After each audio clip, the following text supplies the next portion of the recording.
So yesterday we studied till foreign exchange rate. So we have studied exchange rate of various currencies with Indian currency. So this is what is known as foreign exchange rate. Means the rate at which one domestic currency can be exchanged with any other foreign currency. Okay, so these are the different rates of different currencies. These are approximate rates, but it keeps on changing. And as I have stated, you can check it on this website, and you'll get the current, what the status of rates. Now, after knowing about exchange rate, the first thing which comes in our mind is this: how these exchange rate actually works, how this works. Okay. So this question can be resolved when we will use an example. Okay. So example is, if the dollar rupee rate of exchange is, let's say it is $1 is equal to rupees 75. $1 is equal to rupees 75. Now what happens? This is one silver ring. Okay, but then diamonds are there in this ring. Okay, and the price of this ring is rupees 21,000. This is an Indian good, and the price is rupees 1,000. Now price in dollar is rupees 280. Okay, how this has come?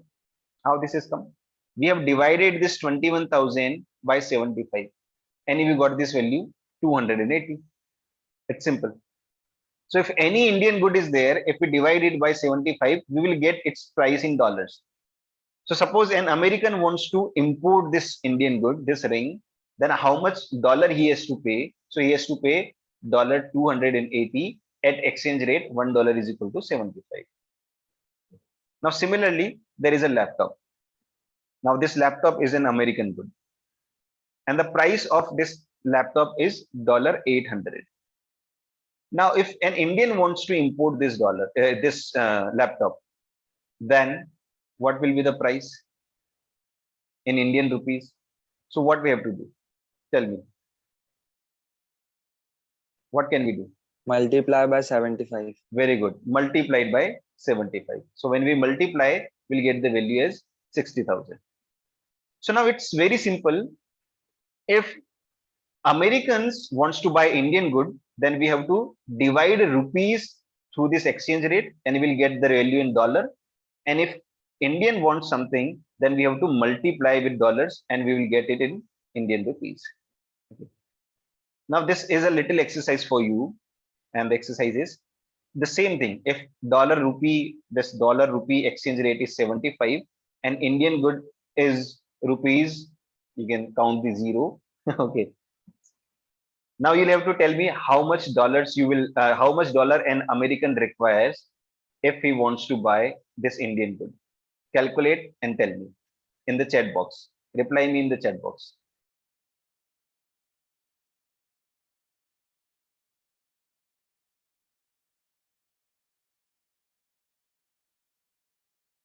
Reply me in the chat box.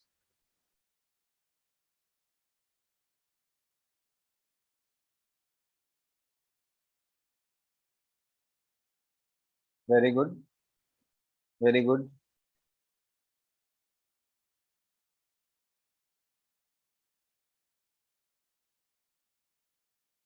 So quickly, everyone has to reply.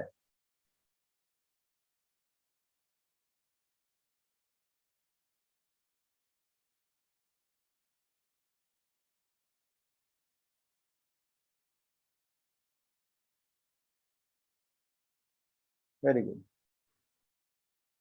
Correct. So now you got the value.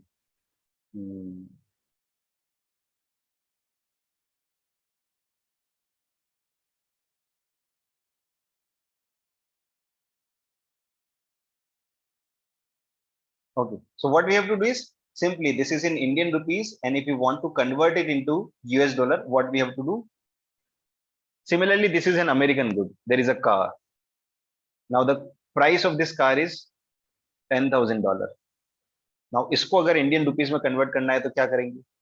Now the value is very simple. You can very easily write it.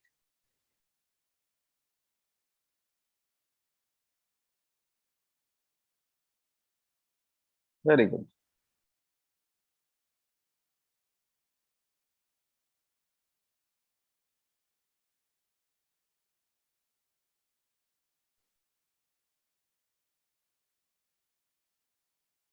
Okay. Great. So then both the answers are correct. Okay. So this Indian good will cost $8,000, and here this will cost as 7,50,000 rupees. So we got to know how to calculate. Okay. So since dollar is having higher, like dollar is higher because $1 is equal to 75 rupees. That's why to get dollar we have to divide the exchange rate. And when we want to convert dollar into rupees, then we multiply the exchange rate. Okay, that's very simple. Now, there are few types of exchange rate. Okay, mainly known as these three types are there, and these three types are actually part of our syllabus. In syllabus, it is word to word mentioned that meaning of types of exchange rate system. So what we are having: fixed exchange rate system, flexible, and managed floating. So one by one, we'll try to understand these exchange rates. Now, see, look here. Fixed exchange rate system. It is fixed means it is fixed by the government, or some authority, whatever it is. Okay. There is no role of market forces of demand and supply. Means government will fix the price of the currency. Okay. It is also known as pegged or rigidly fixed exchange rate. Mainly known as, like, there are two types actually. This is not, now it is not part of syllabus, but just for the sake of understanding, just have a look at this. The gold standard system of exchange rate was there, and adjustable peg system of exchange rate was there. These two types were there. Gold standard means on the basis of gold we used to decide, but now ऐसा कुछ भी नहीं है ना, अभी gold के basis पर decide नहीं होता है, अभी डिमांड और सप्लाई के बेसिस पर एक्सचेंज रेट डिसाइड होती है, पहले ऐसा हुआ करता था. दूसरा, एडजस्टेबल पैग सिस्टम के अंदर क्या होता था, यूएस डॉलर के अगेंस्ट, जैसे बहुत सारी कंट्रीज ऐसी होती थी जिनके पास गोल्ड नहीं होता था, तो वो क्या करते थे, फिर वो यूएस डॉलर के अगेंस्ट जो है वो अपनी करेंसी को डिसाइड करते थे, है ना, तो वो उसको हम लोग एडजस्टेबल पैग बोलते थे.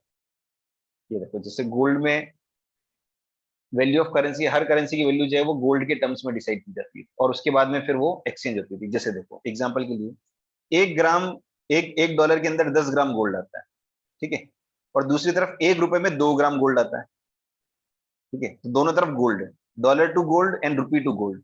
तो इस तरह से हम लोगों ने क्या किया, $1 इज इक्वल टू 10/2, तो 5 आ गया, ठीक है. तो इस तरह से करके ये मैथमेटिकली हम लोगों ने इस तरह से रखना शुरू किया. तो गोल्ड स्टैंडर्ड के हिसाब से इस तरह से, यानी हर करेंसी पहले अपनी रेट जो है वो गोल्ड के अगेंस्ट डिसाइड करती थी, उनके पास कितना गोल्ड है, और उसके बाद में फिर उस गोल्ड के बेसिस पर जो है वो करेंसीज की एक्सचेंज रेट जो है वो तय होती थी. बट इसमें बड़ी सारी दिक्कतें हो गई. क्या दिक्कतें हो गई, सारी कंट्रीज जो है वो गोल्ड इकट्ठा करने लगी, क्योंकि गोल्ड के अगेंस्ट उनकी एक्सचेंज रेट तय होगी. तो इसकी वजह से एक एनवायरमेंट प्रॉब्लम शुरू हो गई कि गोल्ड के अगेंस्ट करना है, तो सब लोग जो है वो गोल्ड निकालने लग गए जमीन में से, है ना, तो वो कितना डेंजरस हो जाता है. तो इस तरह से गोल्ड को निकालेंगे, और गोल्ड निकालना आसान नहीं होता है ना, इट्स वेरी वेरी डिफिकल्ट. पूरा जो प्रोसेस है वो बहुत खतरनाक होता है. जब आप पूरा प्रोसेस के बारे में जान लेंगे तो गोल्ड पहनना ही छोड़ देंगे, ठीक है, इतना इतना टफ होता है. तो क्योंकि सारे के सारे लोग, सारी कंट्रीज जो है वो क्या करने लगी, धरती में से गोल्ड जो है वो निकालने लगी, है ना, तो गोल्ड की माइनिंग जो है वो बहुत ज्यादा बढ़ गई. तो ये एनवायरमेंट के लिए नुकसानदायक हो सकता है. इसलिए फिर ये गोल्ड स्टैंडर्ड सिस्टम जो है इसको बंद किया, क्योंकि बहुत सारी कंट्रीज के पास गोल्ड होता नहीं था, और फिर गोल्ड का इस तरह से ट्रेडिंग जो है वो शुरू हो गया, तो एनवायरमेंट के लिए भी ठीक नहीं था. तो ultimately it ended, and it ended for good. अच्छा हुआ ये खत्म हो गया. एडजस्टेबल पैग में जैसे मैंने बताया कि यूएस डॉलर के अगेंस्ट जो है वो एक्सचेंज रेट जो है वो तय की जाती थी, है ना, कि डॉलर जो है वो गोल्ड के अगेंस्ट तय होता था, और फिर बाकी करेंसीज जो है वो डॉलर के अगेंस्ट तय होती थी, है ना. तो ये जनरल इतना ही जानना आपके लिए सफिशिएंट है, बहुत ज्यादा डिटेल में जो है वो जानना नहीं चाहिए. हाँ, 1973 के अंदर ये कॉलेप्स हो गया. गोल्ड स्टैंडर्ड था, फिर ये भी आया, लेकिन कॉलेप्स हो गया. 73 के बाद से हम लोग जो है वो इस सिस्टम को फॉलो नहीं कर रहे हैं, ठीक है, अच्छा ही कर रहे हैं. उस तो क्या आ गया हमारा, मार्केट एक्सचेंज रेट सिस्टम आ गया उसके बाद, है ना, यानी कौन सा, फ्लेक्सिबल एक्सचेंज रेट सिस्टम. तो टेक्निकली देखा जाए तो ये fixed rate of exchange system जो है ये अब कहीं एग्जिस्ट करता नहीं है, ये पहले हुआ करता था. आजकल क्या है, फ्लेक्सिबल एक्सचेंज रेट सिस्टम चलता है, ठीक है. क्या होता है इसको भी हम थोड़ा सा समझते हैं. फ्लेक्सिबल एक्सचेंज रेट सिस्टम में क्या होता है, डिमांड और सप्लाई के ऊपर, है ना. जस्ट लाइक आप लोगों ने 11th क्लास में माइक्रो इकोनॉमिक्स पढ़ा होगा, है ना, तो माइक्रो इकोनॉमिक्स में आपने पढ़ा होगा प्राइस कैसे डिसाइड होती है, तो डिमांड और सप्लाई के हिसाब से. आपने लॉ ऑफ डिमांड और लॉ ऑफ सप्लाई पढ़ा होगा. फिर आखिर में जाके आपने वो मार्केट डिटर्मिनेशन जो होता है, ऐसा कर्व बनता है ना, जैसे इस तरह से करके कर्व, ऐसा, ये सप्लाई है, ये सप्लाई कर्व ऐसे, ये डिमांड कर्व दी, और फिर इस तरह से करके जहां सप्लाई डिमांड मैच करते हैं वो प्राइस होती है. तो एक्सचेंज रेट भी इसी तरह से डिसाइड होता है ना. हालांकि डिटर्मिनेशन ऑफ एक्सचेंज रेट को सिलेबस से हटा दिया गया है, इसलिए हम ग्राफ जो है वो इसके अंदर पढ़ेंगे नहीं, बट ग्राफ जो है वो इंटरेस्टिंग होते थे, है ना, और वो हटा दिया है तो उसके ऊपर हम एनर्जी नहीं लगाएंगे। ठीक है, तो क्या हो गया, हमारा फिक्स एक्सचेंज रेट सिस्टम जो है वो डिपेंड करता है डिमांड के ऊपर। सीधा सीधा है, अगर डॉलर की डिमांड वर्ल्ड के अंदर अगर बढ़ेगी तो ऑटोमेटिकली डॉलर डॉलर का जो एक तरह से एक्सचेंज रेट बोले, है ना, कि यानी डॉलर जो है वो स्ट्रांग होगा। जैसे मान लो situation is like $1 is equal to ₹75।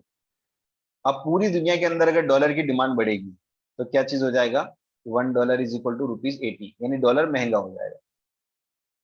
सीधा हो गया ना, डिमांड अगर डॉलर की बढ़ रही है तो एक्सचेंज रेट भी क्या हो रही है, इंक्रीज हो रही है। That's very simple. ठीक है, इस तरह से ये फंक्शन जो है वो काम करता है, डिमांड अगर बढ़ रही है। दूसरी तरफ उल्टा भी हो जाएगा इसका, है ना, एक्सचेंज रेट अगर बढ़ेगी तो डॉलर की डिमांड कम होगी। ₹75 अगर ये एक्सचेंज है तो डॉलर को ज्यादा डिमांड किया जाएगा, है ना, लेकिन अगर ये एक्सचेंज रेट है तो डॉलर की कम डिमांड होगी इंडिया में। एक्सचेंज रेट अगर ज्यादा है तो डिमांड कम होगी डॉलर। ठीक है, तो हम देखते हैं उसको किस तरह से देखना है, हमको डिमांड से लेकर डिमांड से प्राइस को देखना है या प्राइस से डिमांड को देखना है। तो वो तो रिवर्स फंक्शन काम करता है, तभी मार्केट इक्विलिब्रियम एस्टेब्लिश होता है। ठीक है, तो इसको छोड़ देते हैं अभी। नहीं तो ज्यादा टेक्निकल चले जाएंगे तो मीनिंग मीनिंग समझ लेते हैं पहले इसका। ठीक है, तो फ्लेक्सिबल एक्सचेंज रेट सिस्टम में क्या होता है, गवर्नमेंट का कोई इंटरवेंशन नहीं होता है, यानी गवर्नमेंट कोई रोल प्ले नहीं करती, मतलब गवर्नमेंट एक्सचेंज रेट डिसाइड नहीं कर सकती। तो एक चीज ये समझ लो कि Indian government can not decide कि डॉलर और रुपी का रेट क्या होना चाहिए, एक्सचेंज रेट क्या होना चाहिए, Indian government can not decide. इसी तरह से कोई भी दुनिया की गवर्नमेंट डिसाइड नहीं कर सकती कि हमारी करेंसी का एक्सचेंज रेट कितना होना चाहिए। सब लोग किस चीज के ऊपर चल रहे हैं, फ्लेक्सिबल है, यानी डिमांड और सप्लाई के ऊपर, जैसा इंटरनेशनल मार्केट में हो रहा है वो। हाँ, इन सब चीजों को मॉनिटर करने के लिए there is an institution named as IMF, international monetary fund. ये जरूर इन सारी चीजों को मॉनिटर करता है, देखता है, समझता है क्या हो रहा है। ठीक है ना, डिफरेंस क्या है, तो फ्लेक्सिबल और फिक्स्ड में क्या डिफरेंस है, तो फिक्स जो है वो गवर्नमेंट डिसाइड करती है। ठीक है, दूसरी तरफ फ्लेक्सिबल जो है वो कौन डिसाइड करता है, मार्केट डिसाइड करता है। देन फिक्स जो है उसमें स्टेबिलिटी हो जाती है, क्योंकि क्या फ्लक्चुएशन नहीं होते हैं तो इकोनॉमी में कम ज्यादा का टेंशन नहीं है, तो स्टेबिलिटी जो है वो प्रोवाइड होती है। अब फ्लेक्सिबल जो है वो क्या करेगी, इंस्टेबिलिटी भी लाएगी, अनसर्टेनिटी भी लाएगी। कुछ कंट्रीज को फायदा होगा, कुछ को नुकसान होगा। फ्लेक्सिबल एक्सचेंज रेट आने के बाद से अमेरिका जैसी कंट्री जो है वो बहुत जबरदस्त काम कर रही है, लेकिन बहुत सारी जो छोटी या डेवलपिंग या अंडर डेवलप्ड कंट्रीज हैं उन बेचारों की हालत खराब हो गई है ना, क्योंकि इतनी महंगे होते जा रहे हैं एक्सचेंज रेट की, वो अफोर्ड ही नहीं कर पा रहे हैं। उनकी इंपोर्ट्स बहुत महंगे हो गए हैं, कंट्री में वो ज्यादा प्रोडक्शन कर नहीं पा रहे हैं। ठीक है, तो ये जो लोग इंपोर्ट के ऊपर ज्यादा डिपेंडेंट है तो उनके लिए थोड़ा सा नुकसानदायक है ये सिस्टम, बट यही है कि जो पावरफुल है उसी का सिस्टम चलता है। ठीक है, तो दिस इज वर्किंग। फिर दूसरा है, फिक्स्ड एक्सचेंज रेट सिस्टम अगर रखना है तो गवर्नमेंट को बहुत सारा रिजर्व मेंटेन करना पड़ेगा, बहुत सारा रिजर्व मेंटेन करना पड़ेगा, है ना, क्योंकि रिजर्व होगा तभी तो जो भी लोग डिमांड कर रहे हैं, जैसे मान लो आज RBI के पास में फॉरेन एक्सचेंज का रिजर्व जो है वो 1000 करोड़ का है, लेकिन माना कि इंडिया के अंदर इतना ज्यादा इंपोर्ट हो रहा है कि पीपल आर डिमांडिंग 1500 करोड़ की डिमांड आ गई, तो अब ये 500 करोड़ कहां से लेकर आएगी RBI, मैच नहीं कर पाएगी। और मैच नहीं कर पाएगी तो फिर तो बहुत गड़बड़ हो जाएगा, ब्लैक ब्लैक मार्केटिंग और वो बहुत सारी चीजें जो है वो शुरू होने लग जाएगी, है ना। तो अगर फिक्स्ड रख देगी तो दिक्कत आएगी, लेकिन फ्लेक्सिबल होगी तो क्या होगा, ऑटोमेटिकली इसी में मैनेज हो जाएगा कि 1000 करोड़ अगर उनके पास फॉरेन एक्सचेंज रिजर्व रखा है, जितनी डिमांड होगी उसके अगेंस्ट क्या होगा, एक्सचेंज रेट बढ़ेगी और ऑटोमेटिकली मामला एडजस्ट हो जाएगा 1000 करोड़ में। अगर डिमांड अगर 1500 करोड़ की हुई, है ना, कैसे, तो ऑटोमेटिकली क्या होगा, एक्सचेंज रेट जो है वो आपकी राइज होना शुरू हो जाएगी, और ऑटोमेटिकली लोग जो है उनकी डिमांड कम होना शुरू हो जाएगी। डॉलर महंगा होगा तो ऑटोमेटिकली डिमांड कम होना शुरू हो जाएगी। तो इस तरह से इसमें सारा सेटलमेंट हो जाएगा अगर फ्लेक्सिबल होगी तो गवर्नमेंट को कोई रिजर्व मेंटेन करने की जरूरत नहीं है, जितना रिजर्व है उसके अगेंस्ट डिमांड सप्लाई एडजस्ट हो जाएंगे, सीधी बात। मतलब डिमांड सप्लाई हो जाएगा और उसके अगेंस्ट वो सारा एडजस्टमेंट हो जाएगा। फिक्स्ड एक्सचेंज रेट में स्पेकुलेशन का कोई मार्केट नहीं, क्योंकि गवर्नमेंट ने फिक्स कर दिया, अब बढ़ेगा घटेगा इससे कोई लेना देना नहीं। तो फ्लेक्सिबल में है कि बढ़ेगा घटेगा तो यहाँ पर स्पेकुलेशन जो है वो चलता है ना, और स्पेकुलेशन में सब पार्टिसिपेट करते हैं। ठीक है, कंट्रीज की कंट्रीज, सेंट्रल बैंक्स बैंक सब पार्टिसिपेट करते हैं स्पेकुलेशन के अंदर। ठीक है, तो दिस स्पेकुलेशन जो है ये आपका इस तरह से काम करता है। तीसरा पार्ट है जिसको हम बोलते हैं मैनेज्ड फ्लोटिंग, है ना। मैनेज फ्लोटिंग का मतलब क्या है, यहां पर थोड़ा सा गड़बड़ है। देखो फिक्स्ड में क्या हो रहा है, फिक्स्ड में कौन कर रहा है, गवर्नमेंट डिसाइड कर रही है। फ्लेक्सिबल में कौन डिसाइड कर रहा है, तो फ्लेक्सिबल के अंदर आपका मार्केट डिसाइड कर रहा है। मैनेज्ड फ्लोटिंग में क्या होता है, थोड़ा सा मैनिपुलेशन हो जाता है। कैसे मैनिपुलेशन होता है, इसमें क्या होता है, कभी कभी सेंट्रल बैंक थोड़ा सा गड़बड़ करती है। और क्या गड़बड़ करती है, वो गड़बड़ करके फॉरेन एक्सचेंज रेट को इंपैक्ट करने की कोशिश करती है। कैसे करती है, वो ऐसे करती है कि मान लो गवर्नमेंट, आरबीआई के पास में ढेर सारे डॉलर्स रखे हैं, ढेर सारे डॉलर्स रखे हैं आरबीआई के पास। ये हमारा इंटरनेशनल मार्केट है,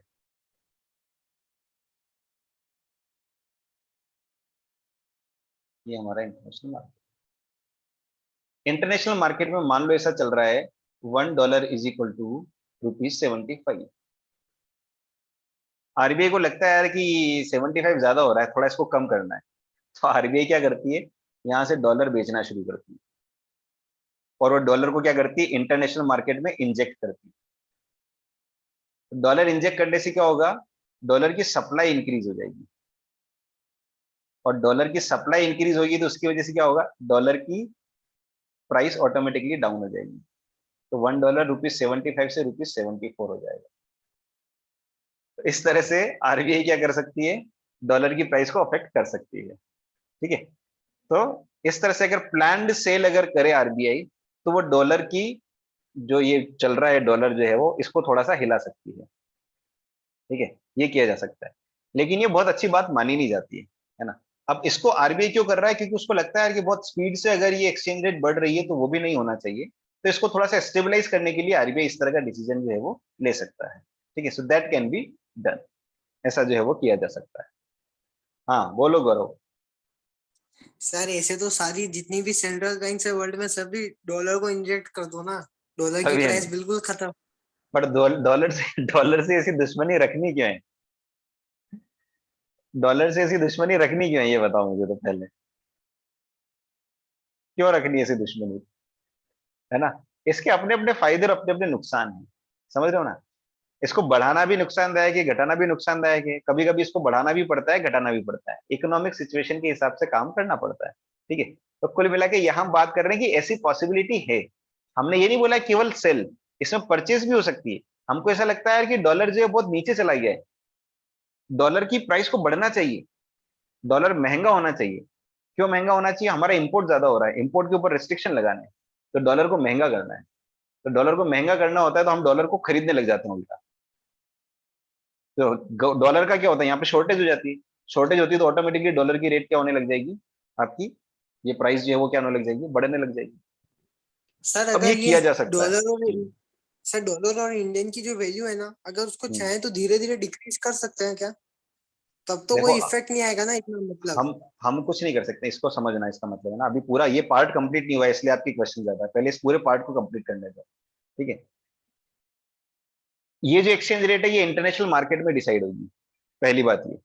दूसरी बात ये, सेंट्रल बैंक इंटरवेन कर सकती है, बट ऐसे आरबीआई इंटरवेन करेगी तो दुनिया की बहुत सारी बैंक है वो सब भी कर सकती है ना।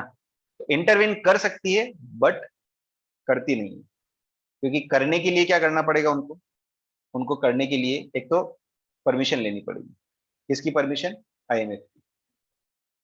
अगर उनको ऐसा करना भी है तो उनको परमिशन लेनी पड़ेगी। ठीक है, तो सेंट्रल बैंक जो है वो अलाउ करती है फ्लक्चुएट करना इस चीज को, लेकिन किसमें, एक अपर और लोअर लिमिट, एक लिमिट होती है उसके बीच में फ्लक्चुएट हो तो होने दो। ठीक है, और उसके ऊपर जब जाती है तो फिर वो सप्लाई करती है फॉरेन एक्सचेंज। तो एक लिमिट जो है वो सेट हो जाती है, इस लिमिट में अगर फॉरेन एक्सचेंज रेट चल रही है तो सेंट्रल बैंक कुछ भी नहीं करेगी। लेकिन अगर उसके ऊपर अगर जा रही है तो फिर वो थोड़ा सा इंटरवेन जो है वो कर सकती है। ठीक है, थोड़ा सा इंटरवेन कर सकती है, उसको बाईपास कर सकती है। ठीक है, और इंटरवेन करके वापस से उस लिमिट के अंदर लाना चाहती है।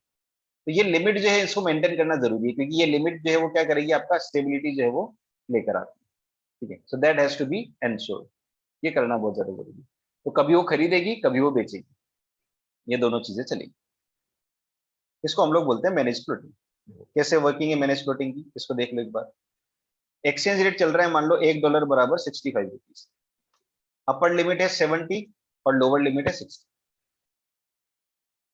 If current rate fluctuates between upper and lower limits, ठीक है, इसके बीच में 70 से 60 के बीच में अगर फ्लक्चुएट कर रहा है, हालांकि ये बहुत बड़ा डिफरेंस है, पर इसके बीच में अगर फ्लक्चुएट कर रहा है, ठीक है, कितना, $1 इज इक्वल टू कितना आ गया, ₹68। $1 इज इक्वल टू कितना, ₹68। $1 इज इक्वल टू ₹63।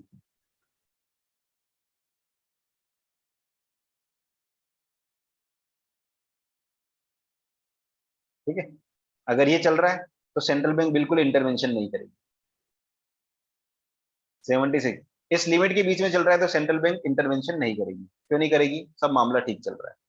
ठीक है, दूसरी बात है ना, दूसरी बात, if exchange rate crosses the upper limit, यानी कितना हो गया, 75 हो गया, है ना, ये आपका अपर और लोअर लिमिट है, लेकिन अपर लिमिट से ऊपर चली गई, तो सेंट्रल बैंक को क्या करना पड़ेगा, इसको खींच के नीचे लाना पड़ेगा। अगर नीचे लाना है तो उसके लिए क्या करना पड़ेगा, सेंट्रल बैंक को सप्लाई करने पड़ेंगे डॉलर्स, तो ढेर सारे डॉलर वो मार्केट में जो है वो सप्लाई करेगी। सप्लाई करने के अलग अलग तरीके हो सकते हैं। दूसरी तरफ क्या हो गया, अगर ये exchange rate, dollar exchange rate जो है, अगर ये कम हो जाती है ना, इधर कम नहीं है, थोड़ा सा लोअर लिमिट से नीचे चली जाती है, 55 हो जाती है अगर, तो इसको ऊपर बढ़ाना पड़ेगा। तो बढ़ाने के लिए क्या किया जाएगा, फिर डॉलर की एक्सचेंज रेट जो है, ठीक है, तो खरीद के लाना पड़ेगा डॉलर। खरीदेंगे तो डॉलर की डिमांड जो है वो बढ़ रही है, तो उसकी प्राइस जो है वो बढ़ना शुरू हो जाएगी। तो 75 की बजाय अगर ये 55 हो जाता है, तो कुल मिला के इस लिमिट के अंदर जो है वो आरबीआई मेंटेन करना चाहती है एक्सचेंज रेट को। इससे ऊपर या नीचे जाती है तो फिर वो इंटरवेंशन कर सकती है। अब पूछो गौरव। सर ये डिसाइड कौन करता है अपर लिमिट और लोअर लिमिट? ये खुद आरबीआई ही डिसाइड कर रही है, और वैसे तो देखो इसमें क्या होता है कि अपर लिमिट और लोअर लिमिट ये मेंशन्ड होता है, ठीक है, मतलब ये अंडरस्टूड होता है। इसमें डिसीजन किस तरह से लिया जाता है कि इकोनॉमी की स्टेबिलिटी को देख के लिया जाता है, कि अगर इस लिमिट में रहेगी तो इकोनॉमी जो है वो स्टेबल रहेगी। ठीक है, तो वो आरबीआई बहुत सारा रिसर्च और वो सारी चीजें होती है उसके पीछे, है ना, तब जाके ये लिमिट जो है वो डिसाइड होती है। और ये लिमिट ऐसा नहीं होता कि फिक्स होती है हमेशा, ये लिमिट चेंज होती रहती है। ठीक है, लिमिट चेंज होती रहती है, शिफ्ट होती रहती है। तो पर ये कि वो देख लेते हैं कि इस लिमिट के अंदर है। देखो आप देखो, जैसे कितने लंबे टाइम से अगर आप देखेंगे तो आपका जो एक्सचेंज रेट है वो 73 74 के बीच, 75 से लेकर 72 के बीच में चल रहा है। तो जब ये वाला चल रहा है तो ठीक है, कोई दिक्कत वाली बात नहीं। जब एक्सेस ऊपर चला जाता है अचानक से, तो फिर इंटरवेंशन की जरूरत जो है वो पड़ती है। तो ये आरबीआई डिसाइड करती है अपने आप से, ठीक है, और इसके अंदर थोड़ा सा इंटरवेंशन आईएमएफ का भी रहता है। आईएमएफ भी कभी कभी बोलती है कि देखो यार बहुत एक्सचेंज रेट इस तरह का अगर हो रहा है, तो वो भी कभी कभी सजेस्ट करती है कि इसको कंट्रोल करना जरूरी है। ठीक है, तो ये थोड़ा सा आईएमएफ के कोऑर्डिनेशन से होता है, और कुछ कुछ केसेस में ये कंट्री लेवल पर भी हो जाता है ना, ये सब अंदर की बातें हैं, उस पर भी जो है वो करते हैं। डिपेंड्स ऑन की कंट्री सर के आगे लेकिन का क्या सिस्टम है। सर लेकिन आईएमएफ के अंदर जो उसका जो मतलब वो होता है ना, वो भी तो एक वो मतलब वही होता है, तो वो तो चाहेगा ना कि डॉलर और ज्यादा स्ट्रांग हो या फिर वीक हो। मतलब वो होता है और वो भी होता है और वो भी वही चाहेगा इसमें वो क्या है ये बताओ मुझे सर मतलब मान लो जैसे अमेरिका का कोई मतलब कि उसका वो है आईएमएफ किसी कंट्री का नहीं है, आईएमएफ पूरे वर्ल्ड का है। तो आईएमएफ का किसी कंट्री से दोस्ती नहीं है, किसी कंट्री से दुश्मनी नहीं है। आईएमएफ केवल इस बात को इंश्योर करता है कि पूरे वर्ल्ड के अंदर जो एक्सचेंज रेट सिस्टम है ये ढंग से चले। ऐसा नहीं हो कि कोई बहुत ज्यादा इसका फायदा उठा रहा है, ऐसा भी नहीं हो किसी को बहुत ज्यादा नुकसान हो रहा है। दैट्स इट, इतना सा है। ठीक है, time sir. Is up. Last minute में कभी भी बंद हो सकता है, तो बाकी के क्वेश्चन हम लोग लेंगे कल। फिलहाल ये वाला क्वेश्चन है, इसका आप स्क्रीनशॉट ले लो और इसका आंसर खोजना। थैंक यू क्या सर। बोलते हैं? ओके, ठीक है, कल यहीं से शुरू करेंगे। कल मिलते हैं, तब तक के लिए बाय बाय।